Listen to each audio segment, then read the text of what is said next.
Good morning, children. How are you? I hope you are good. So, today moral is success is not the key to happiness. Happiness is the key to success. Success is not the key to happiness. Happiness is the key to success. यानी सफलता success is not the key to happiness. Happiness is the key to success. यानी सफलता की चाबी खुशी नहीं है, लेकिन खुशी की चाबी सफलता है. यानी सफलता अगर पाएंगे तो उससे हैप्पीनेस कम मिलेगी, लेकिन अगर खुशी के साथ उस सक्सेस को कम पाएंगे, उस सफलता को हासिल करेंगे तो ज्यादा खुशी मिलेगी. मीन्स ऑफ अगर हम कोई काम खुशी से करते हैं या बिल्कुल मन लगा के करते हैं, अच्छे से करते हैं, हैप्पीनेस के साथ करते हैं, तो उसमें हमें सक्सेस सफलता जरूर प्राप्त होती है. लेकिन अगर हम सफलता से खुशी को प्राप्त करने की कोशिश करते हैं तो ऐसा कभी नहीं होता. क्यों नहीं होता है? क्योंकि जिस चीज को करने में हमें खुशी ही नहीं है, हमें सफलता मिल जाएगी फिर भी हमें खुशी नहीं मिलेगी.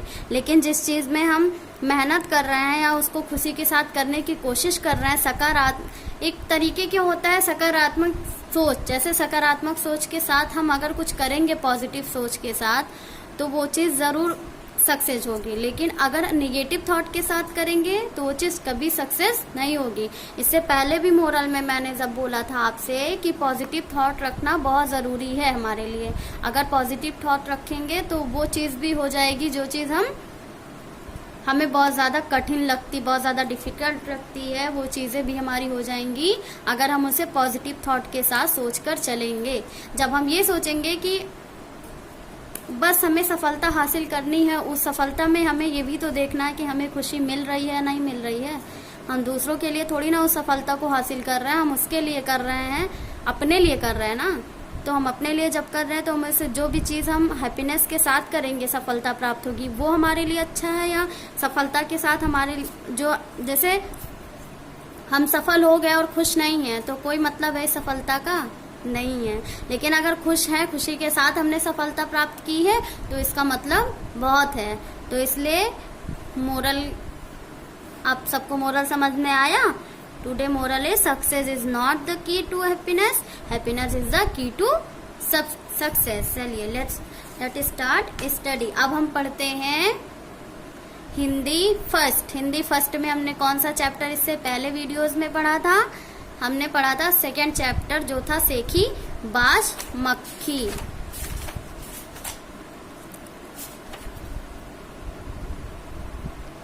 हम पढ़े थे इससे पहले सेखी बाज मक्खी. सेखी बाज मक्खी पढ़ने में हमें बहुत मजा आया था. हमने इसमें कहानी पढ़ी थी किसकी? शेर की और घमंडी मक्खी की, मकड़ी की, लोमड़ी की. इन सारे पात्र का हमने इसमें कहानी पढ़ी थी.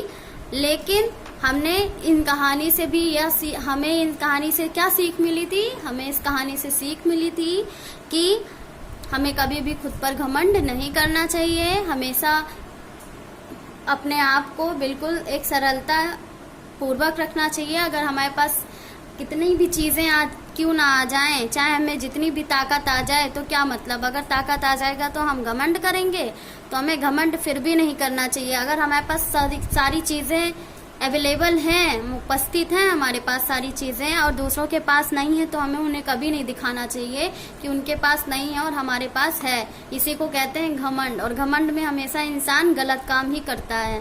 तो हमें कभी घमंड नहीं करना चाहिए. हमने इस पार्ट में पढ़ा, क्योंकि हमने इस पार्ट में क्या पढ़ा था कि मक्खी किस वजह से मकड़ी की जाल में फंसती है? क्योंकि उसे खुद पर घमंड होता है, इसलिए वो मकड़ी की जाल में फंस जाती है और ना चाहते हुए भी उसे अपनी जान गंवानी पड़ जाती है. अगर वो घमंड ना करती, किसी से छेड़खानी ना करती, तो लोमड़ी क्यों उसे मकड़ी की जाल में फंसाता?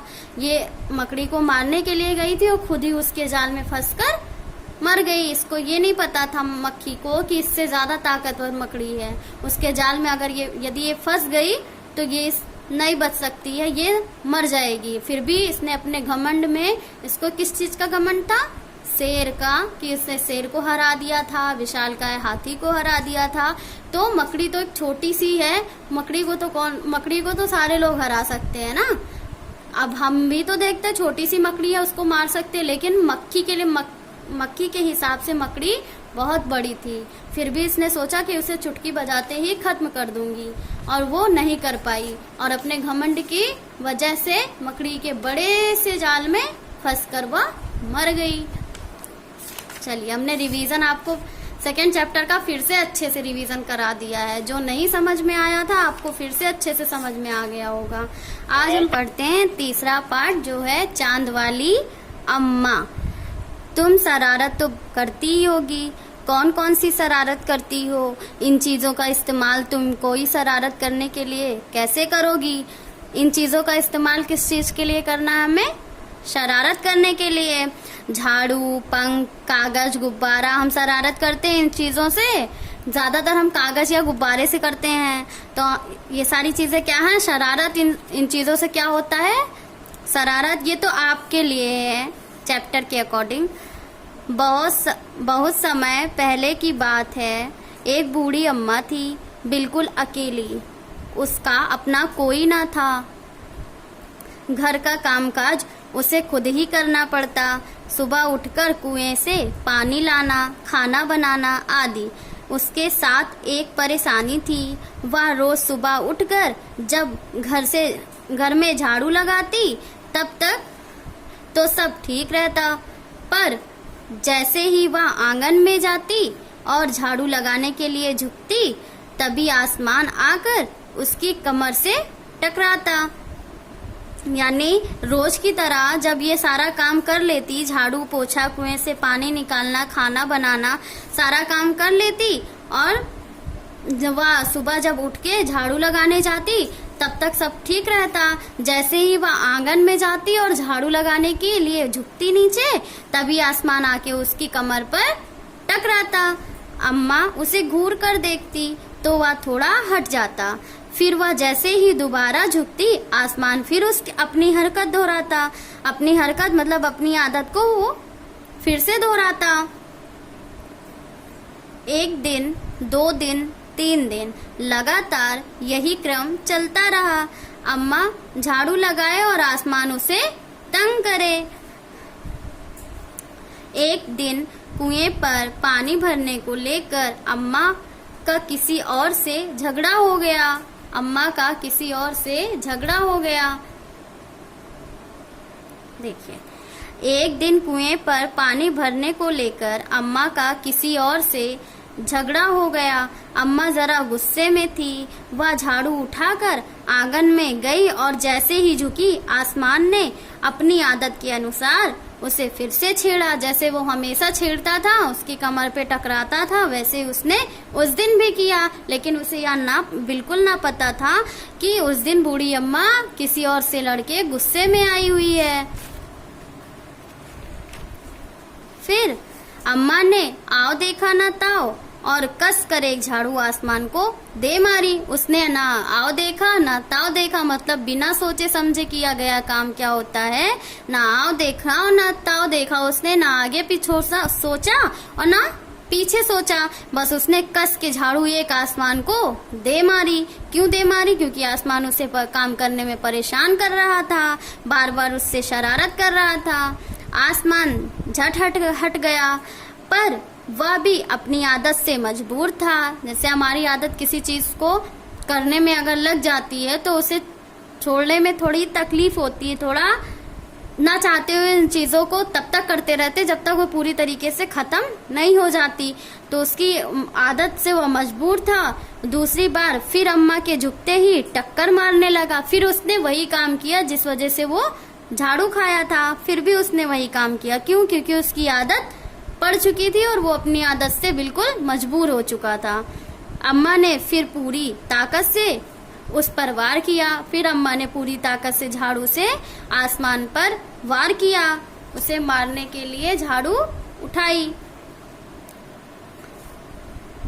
आसमान को शरारत सूझी। इस बार उसने झाड़ू पकड़ ली। आसमान को क्या सूझी? शरारत सूझी। जैसे हम लोग कभी कभी शरारत करते हैं, परेशान करते हैं, वही चीज आसमान को सूझी। इस बार उसने झाड़ू पकड़ ली। और उधर अम्मा भी झाड़ू पकड़े थी। रस्साकसी शुरू हो गई। मतलब वो अपनी तरफ झाड़ू को खींच रहा था आसमान, और बूढ़ी अम्मा अपनी तरफ झाड़ू को खींच रही थी। ना वो पीछे हट रहा था और ना ही बूढ़ी अम्मा पीछे हट रही थी।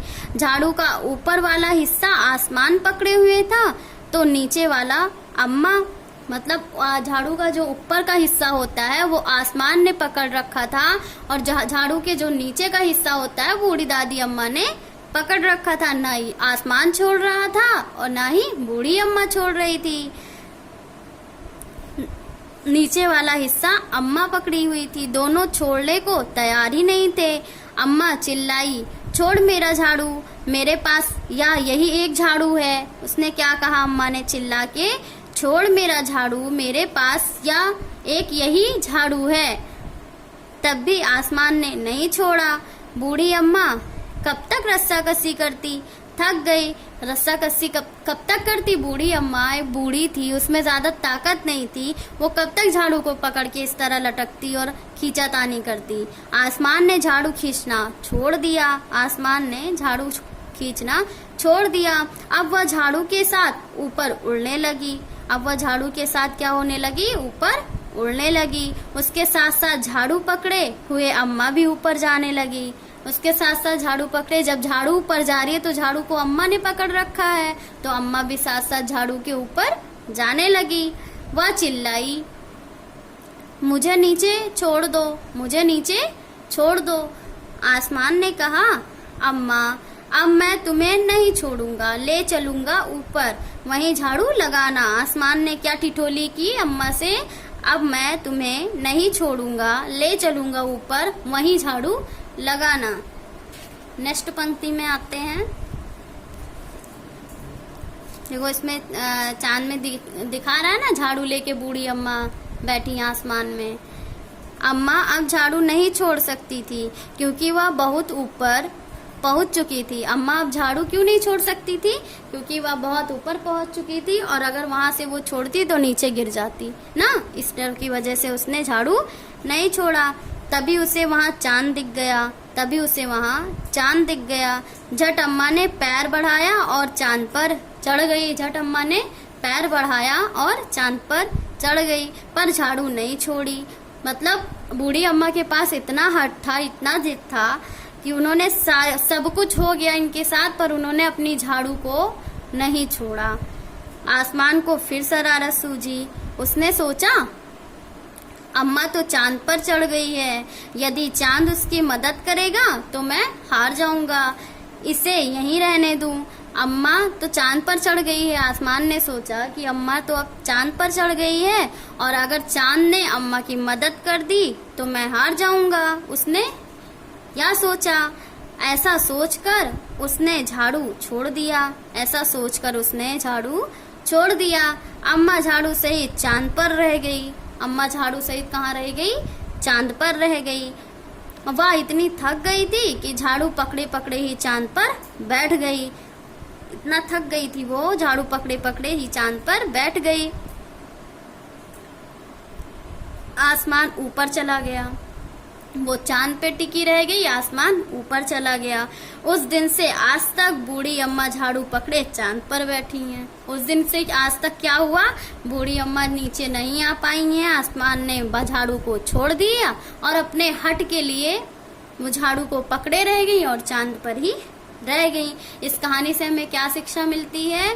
कि हमें इस कहानी से यह शिक्षा मिलती है, हमें जिद्दी नहीं होना चाहिए, किसी चीज को हट नहीं करना चाहिए। अब अगर हम किसी चीज से परेशान होते हैं तो दूसरे हमें उसी चीज को लेके परेशान करते हैं, शरारत करते हैं, जानते हैं कि इसको इसी चीज से चिढ़ हो रही है, इसी चीज से दूर भाग रहा है, तो हम इसी चीज को लेके इससे परेशान करेंगे। तो अगर बूढ़ी अम्मा ने परेशानी छोड़ दी होती, आसमान कितनी दिन तक करता परेशान उसे, कितनी देर तक करता हट, अपनी शरारत कितनी देर तक करता। ये परेशान होती थी तो आसमान को अच्छा लगता था, उसने हट के साथ इनको परेशान करना नहीं छोड़ा और ये अपने हट के साथ चांद में अटक गई जाके, ये नीचे नहीं आ पाई। अगर इन्होंने हट छोड़ दिया होता तो आज ये नीचे होती, इन्होंने हट नहीं छोड़ा इसलिए चांद पे अटक गई।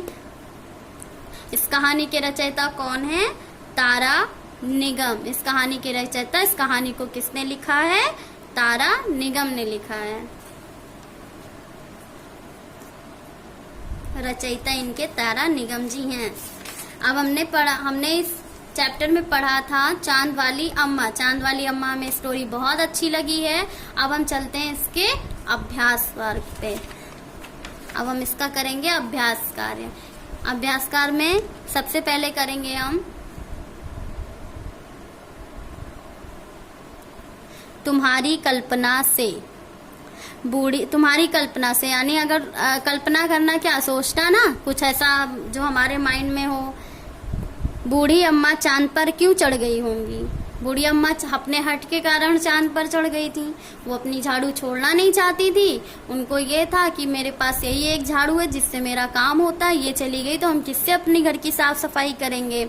चांद वाली अम्मा झाड़ू क्यों नहीं छोड़ना चाहती थी? वही बात हुई, वो चांद पर इसलिए चढ़ गई थी क्योंकि उसे आसमान परेशान कर रहा था, शरारत कर रहा था उसके साथ, तो उससे बचने के लिए बूढ़ी अम्मा चांद पर चढ़ गई।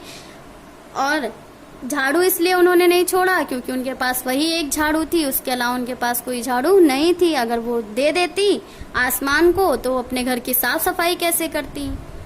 चित्रों को देखकर बताओ कि अम्मा के साथ क्या क्या कौन कौन रहता होगा। इस टाइम तो अम्मा के साथ कौन कौन रहता है? अब बादल में कौन कौन पाएंगी अम्मा? किसको किसको पाएंगी?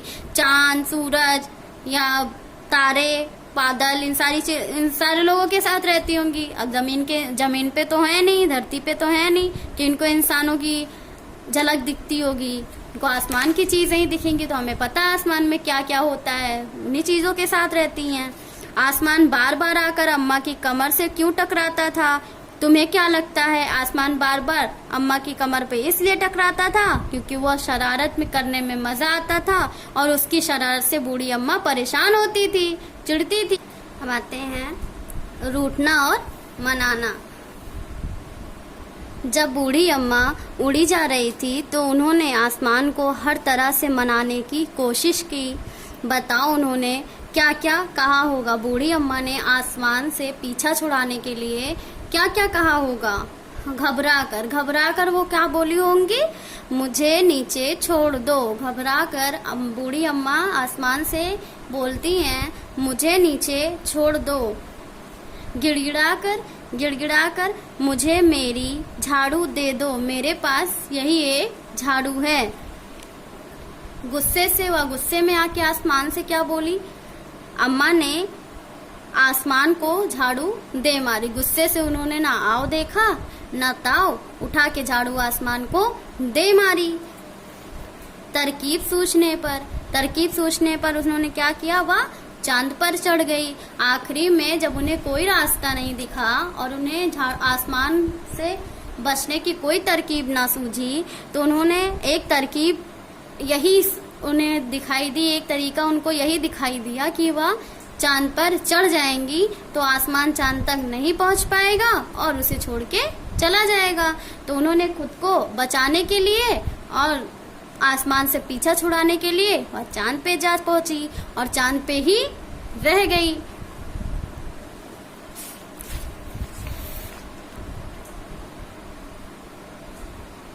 नेक्स्ट पे आते हैं।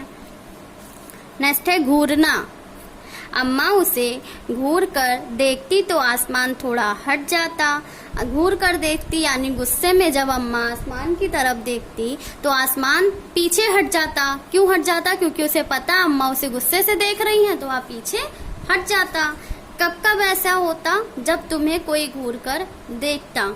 कब ऐसा होता जब तुम्हें कोई घूर कर देखता?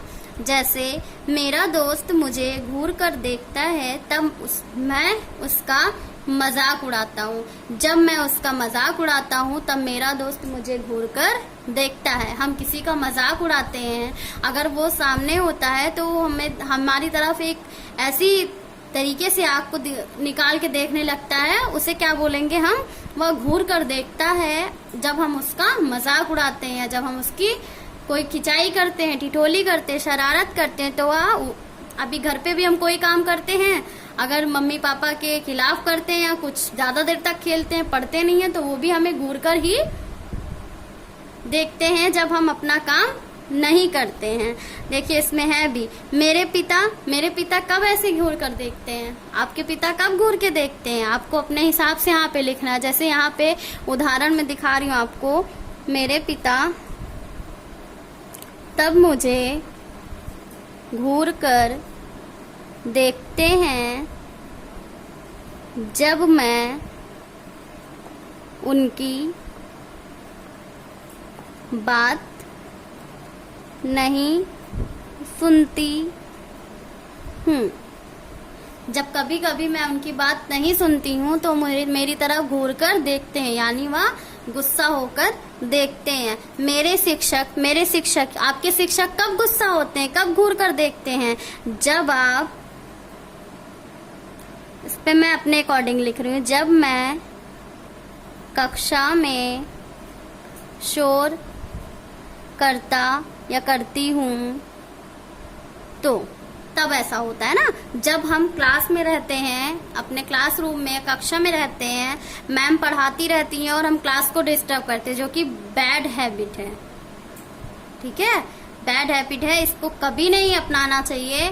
कि क्लास में शिक्षक आपको, टीचर्स पढ़ा रहे हैं, कुछ आपको समझा रहे हैं, तो आप अपने फ्रेंड्स में लगे हुए हैं, उनसे टॉक करने में लगे हुए हैं, आप कक्षा में शोर मचा रहे हैं, डिस्टर्ब कर रहे हैं क्लास को। आप खुद तो हो ही रहे हैं, क्लास में और सारे बच्चों को डिस्टर्ब कर रहे हैं, तो ये सारी चीजें कर रहे हैं। तो तब टीचर्स जब गुस्सा होती हैं तो आपको किस तरीके से देखती हैं, गुस्सा होके देखती तो घूर कर देखती हैं। ऐसे जब एक बार आग दिखा दो थोड़ी देर के लिए शांत, फिर से वही, फिर घूर के दिखा दो आग, फिर शांत।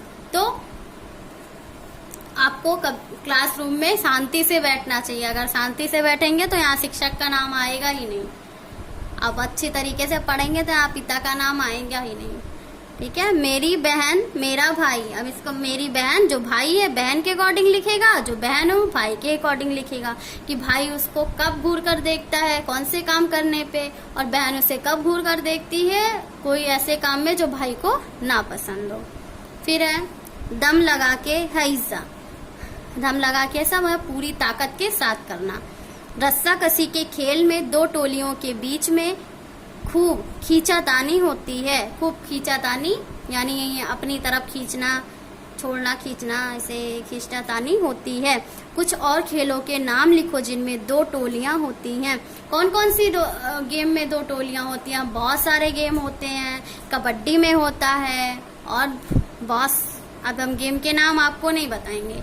फिर जैसे ऐसे बहुत सारे गेम है जो हम खेलते हैं, उसमें टीम डिसाइडेड होती है, तो आपको उसका नाम लिखना है। आपको ये खुद से करना है स्टेप। देखते हैं आपको कितने गेम्स आते हैं जिनमें टोलियां डिवाइडेड होती हैं। साफ सफाई, घर की सफाई करने के लिए किन किन चीजों का इस्तेमाल होता है? घर की सफाई करने के लिए झाड़ू, पोछा, और जिससे हम जाला साफ करते हैं, ऐसे बहुत सारी चीजें हैं जो सफाई करने में, हमारे फिनाइल, इन सारी चीजों का क्या इस्तेमाल होता है, उपयोग होता है हमारे घर की सफाई में। किन किन मौकों पर तुम्हारे घर का सारा सामान हटाकर खूब जोर शोर से सफाई होती है?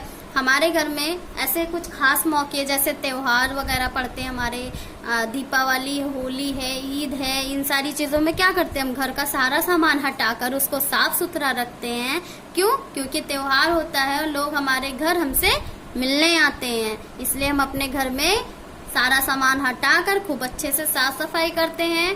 उसके बाद भी ऐसा नहीं है कि हम केवल त्योहारों में ही अपना घर साफ करते हैं, हम वैसे भी अपना घर साफ करते हैं और सामान को हटाकर खूब अच्छी तरीके से सफाई करते हैं। लेकिन जो जोर शोर और जो एक्साइटमेंट रहती है वो हमारी कब रहती है? जब हमारे घर कोई त्योहार पड़ता है, कोई अच्छा मोस्ट इम्पोर्टेंट फेस्टिवल्स या फिर कोई भी ऐसे फंक्शंस वगैरह पड़ते हैं हमारे घर में, तो हम कुछ ज्यादा अच्छी तरीके से जोर शोर से सफाई में लग जाते हैं। ये मौके खास क्यों हैं? ये मौके खास इसलिए हैं क्योंकि ये हमेशा नहीं होते हैं। कभी कभी होने वाली चीजें होती हैं जिनमें पूरी फैमिली खुश होती है। फैमिली के साथ हम इस प्रोग्राम को मनाते हैं, इस फेस्टिवल को मनाते हैं, तो ये मौके हमारे लिए खास होते हैं। दीपावली है, होली है, क्रिसमस है, ईद है, तो ये सारी चीजें क्या है, हमारे खास मौके पर ये जोर शोर से सफाई होती है। सफाई के काम से जुड़े हुए शब्द सोचो और लिखो, जैसे झाड़ना, पोंछना, झाड़ना, पोंछना, साफ करना, ये ऐसे शब्द आपको जोड़कर लिखने हैं। फिर है काम कौन करता है। बूढ़ी अम्मा अकेली रहती है, उन्हें घर का सारा काम अकेले ही करना पड़ता होगा।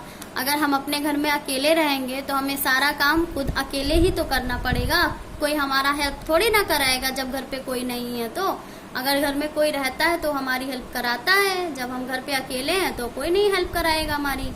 तो वैसे अम्मा अकेले ही रहती थी, तो इनकी हेल्प कोई नहीं करा पाता था, ये घर का सारा काम खुद अकेले ही करती थी। उन कामों की सूची बनाओ जो उन्हें सुबह से शाम तक करने पड़ते थे, या भी बताओ कि तुम्हारे घर में ये काम कौन कौन करता है। तो अब ये तो हम नहीं बता सकते कि आपके घर में काम कौन कौन कर सकता है, मम्मा, दीदी, कौन करता है, जो भी करता है उसका आपको यहाँ पे खुद फिल करना है। बूढ़ी अम्मा के काम वो क्या करती थी, झाड़ू, पोछा, ये सारा करती थी काम, झाड़ू, पोछा, खाना पीना, खाना बनाना, साफ सफाई, ये सारा काम करती थी। ये सब दादी अम्मा करती थी। मेरे घर में कौन करता है, मेरे घर में तो मम्मी करती हैं काम, मैं करती हूँ काम। तो इसी तरीके से आपको लिखना है। अगर आप अपने घर में काम करते तो अपना भी नाम लिखिए, और जो भी घर में काम करता है उसका नाम आपको यहाँ लिखना है। तुम कौन कौन से काम करते हो, आइए कामों के बारे में बताओ, अपने कामों के बारे में बताओ। तो तुम कौन कौन सा काम करते हो तो तुम ही जानते हो, अपने कामों के बारे में आपको यहाँ बनाना है। तो आपको पहला काम कौन करता है का ये, और ये आपको बुक में, कॉपी में खुद से करना है। नेक्स्ट पंक्ति में देखते हैं, कितने नाम कितने काम। इन कहानी में वाले कई शब्द आए हैं, नाम वाले और काम वाले कई शब्द आए हैं। उन्हें छांट कर नीचे तालिका में लिखो, उन्हें छांट कर नीचे तालिका में लिखो। तो नाम वाले कौन कौन से शब्द हैं, इसको हम जब स्टोरी पढ़ेंगे तो हमको पता ही चल जाएगा कहानी में। और काम वाले यानी इस बुक में आपको सारी चीजें आपकी कहानी से ही दी गई हैं, कोई चीज बाहर की नहीं है। तो आपको कहानी अगर समझ में आ गई होगी, अच्छे से पढ़ लिए होंगे, तो हम ये और ये आपको खुद से करने के लिए बोलेंगे। जब आप कहानी को पढ़ लेंगे, अच्छे से समझ में आएगा, तो आपको पीछे देखने की जरूरत नहीं है। आपको लिखना क्या है, नाम वाले शब्द लिखने, काम वाले शब्द। काम क्या, झाड़ू, पोछा, साफ सफाई हमारा काम है, नाम जो भी है वो हमें लिखना है। तुम्हारी शरारत, अपनी किसी शरारत के बारे में लिखो। अब ये भी आपको ही करना है। अरे आसमान की शरारत तो कुछ भी नहीं है, मैंने तो एक बार, अब एक बार के आगे शुरू करना। आपने ऐसा कौन सा काम किया है शरारत में जो आपको याद है और जिसके लिए आपकी खूब पिटाई हुई थी, या कौन सी शरारत ऐसी है जो यादगार है, उस शरारत से आपको स्टोरियां लिखनी है। इसको भी आपको खुद ही करना है। फिर इसको भी पढ़ लेते, छोटी सी है स्टोरी, छोटी सी कहानी है, इसको भी पढ़ लेते हैं। सूरज और चांद ऊपर क्यों गए। सूरज और चांद ऊपर रहते हैं ना, तो इसमें बताया गया है क्यों गए हैं। बहुत समय पहले सूरज और चांद जमीन पर रहते थे। पानी उसका अच्छा दोस्त था और वे अक्सर उससे मिलने आते थे। पानी किससे मिलने आता था, सूरज और चांद से मिलने आता था। लेकिन पानी कभी उनके घर नहीं जाता था, कभी सूरज और चांद के घर पानी नहीं जाता था। एक दिन सूरज ने पानी से पूछा, तुम कभी हमसे मिलने क्यों नहीं आते। पानी बोला, मेरे बहुत सारे दोस्त हैं, यदि मैं तुम्हारे घर आऊं तो वे भी मेरे साथ आएंगे। उन सबके लिए तुम्हारे घर में जगह नहीं होगी, यानी ढेर सारे लोग हैं तो आपके घर में जगह नहीं होगी। हमारे साथी बहुत ज्यादा हैं, दोस्त हैं जिनको हम आपके घर लाना चाहते हैं, लेकिन आपके घर में इतनी जगह नहीं है। सूरज ने कहा, मैं एक बहुत बड़ा नया घर बनाऊंगा, मैं एक बहुत बड़ा नया घर बनाऊंगा। सूरज ने सचमुच एक नया घर बनाया जो बहुत बड़ा था। उसमें पानी को इस नए घर में बुलाया, उसने पानी को अपने नए घर में बुलाया। पानी तरह तरह की मछलियों और उनके साथ रहने वाले दूसरे जानवरों के साथ सूरज के घर पहुंचा। पानी ने बाहर खड़े होकर पूछा, मैं अपने दोस्तों के साथ अंदर आ जाऊं? सूरज ने कहा, हाँ हाँ आ जाओ। पानी अंदर आया और कुछ ही देर में सूरज के घर में घुटनों तक पानी भर गया। यानी पानी की क्वांटिटी यानी ज्यादा थी, तो इस वजह से पानी उसके घर में घुटनों तक भर गया। देखते ही देखते पानी सिर तक पहुंच गया। इतना ज्यादा पानी बढ़ गया कि वह सूरज के सर तक पहुंच गया। मछलियां और पानी के तमाम जानवर सूरज के घर में इधर उधर घूमने लगे। सूरज के घर में तमाम जानवर इधर उधर घूमने लगे। अंत में पानी इतना ऊंचा हो गया कि सूरज और चांद को छत पर जाकर बैठना पड़ा। यानी पानी इतना ज्यादा भर गया कि सूरज चांद जाके छत पर बैठ गए। लेकिन थोड़ी ही देर में पानी छत पर भी आ गया। अब क्या करें? अब सूरज और चांद क्या करते, कहाँ बैठते? ये भागकर आसमान पर पहुंचे। आसमान उन्हें इतना पसंद आया कि वह वहीं रहने लगे। ये स्टोरी आपको पढ़ने में मजा आया? क्या है, हमने क्या इस कहानी में क्या पढ़ लिया कि सूरज चांद कब से ऊपर रहने लगे हैं? इसलिए रहने लगे क्योंकि उनके साथ ये सारे कांड पानी ने कर दिए, इसलिए वह ऊपर रहने लगे। चलिए, आज हमने कहानी पढ़ी है चांद वाली अम्मा, जो हमें इस कहानी से यह शिक्षा मिलती है कि हमें हट नहीं करना चाहिए ज्यादा, और हमें अगर कोई हमें एक चीज को लेके बार बार परेशान कर रहा है तो उस चीज को समझने की कोशिश करना चाहिए। अगर हम एक बार दो बार परेशान होते हैं फिर परेशान होना छोड़ देते हैं, जो शरारत करने वाले शरारत की चीजों को भूल जाता है, फिर उस शरारत को वह नहीं दोहराता है और जिससे हमें परेशानी नहीं होती है। तो हमें हट नहीं करना चाहिए। यहाँ बूढ़ी अम्मा अपने हट के वजह से अपनी मुसीबत में फंसी हुई थी और MPS कोड इज 106। तो आपको वर्क सारा PDF में जाएगा, उसका वर्क कंप्लीट कर लीजिएगा। कोई भी दिक्कत अगर कोई परेशानी है तो कमेंट करके बता दीजिएगा। बाकी चैप्टर्स आपको अच्छे से समझ में आ गए होंगे, एक्सरसाइज अच्छे से समझ में आ गई होगी। इसमें आधी तो आपको खुद से अपने मन से करनी है, स्टोरी को देख के। जब स्टोरी अच्छे से पढ़ेंगे तो खुद ब खुद कर ले जाएंगे, फिर दिक्कत नहीं होगी कुछ भी समझने में या करने में। ठीक है, चलिए, थैंक यू।